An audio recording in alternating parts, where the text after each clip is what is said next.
അതൊക്കെ ഞാൻ പറഞ്ഞല്ലോ, ഇതിനൊന്നും യഥാർത്ഥ പ്രശ്നങ്ങളെ വഴിതിരിച്ചു വിടാൻ ആര് ശ്രമിച്ചാലും നടക്കില്ല എന്നതാണ് യാഥാർത്ഥ്യം. പിന്നെ മാത്രമല്ല, നിലമ്പൂർ വർഷങ്ങളായിട്ട് അനുഭവിച്ചു കൊണ്ടിരിക്കുന്ന കുറേ പ്രശ്നങ്ങളായിട്ട് അതിന് ഒരു അടിയന്തര പരിഹാരം ഉണ്ടാക്കേണ്ടത് ഗവൺമെൻറ്റാണ്. ഗവൺമെൻറ്റിനാണ്, ഇടതുപക്ഷ ജനാധിപത്യ മുന്നണിയാണ് കേരളം ഭരിക്കുന്നത്. അവർക്കതിൻ്റെ പരിഹാരം ഉണ്ടാക്കാൻ സാധിക്കും.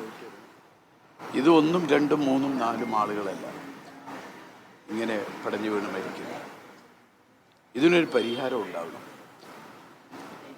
അതനുസരിച്ചുള്ള കർശനമായ ശിക്ഷ ഉറപ്പുവരുത്തണം.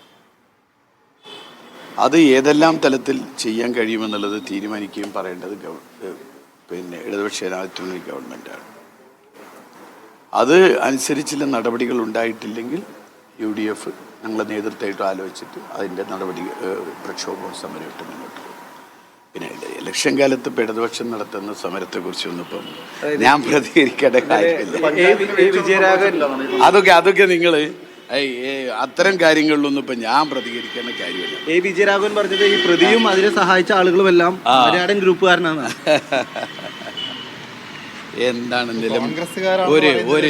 നിലമ്പൂരിൽ ഒരു കുട്ടി ഇങ്ങനെ ദാരുണമായ അന്ത്യമുണ്ടായിട്ട് അതിൽ നിന്ന് രക്ഷപ്പെടാൻ വേണ്ടി ഈ രൂപത്തിലൊക്കെ വർത്തമാനം പറയുന്നതിനൊക്കെ പ്രതികരിക്കാതിരിക്കല്ലേ നല്ലത്, അല്ലേ? നിലമ്പൂർ വേദനിക്കുന്നൊരു സമയത്ത് ഇത്തരം പ്രശ്നങ്ങൾ ചർച്ച വഴിതിരിച്ചു വിടാൻ ഇത്തരം കാര്യങ്ങളൊക്കെ പറഞ്ഞുകൊണ്ടിരിക്കുന്നതിനെ പ്രതികരിക്കാതിരിക്കുക നല്ലത്. എൻ്റെ സംസ്കാരം എന്നെ അതിന് അനുവദിക്കുന്നില്ല അത്തരം കാര്യങ്ങൾ പ്രതികരിക്കുക.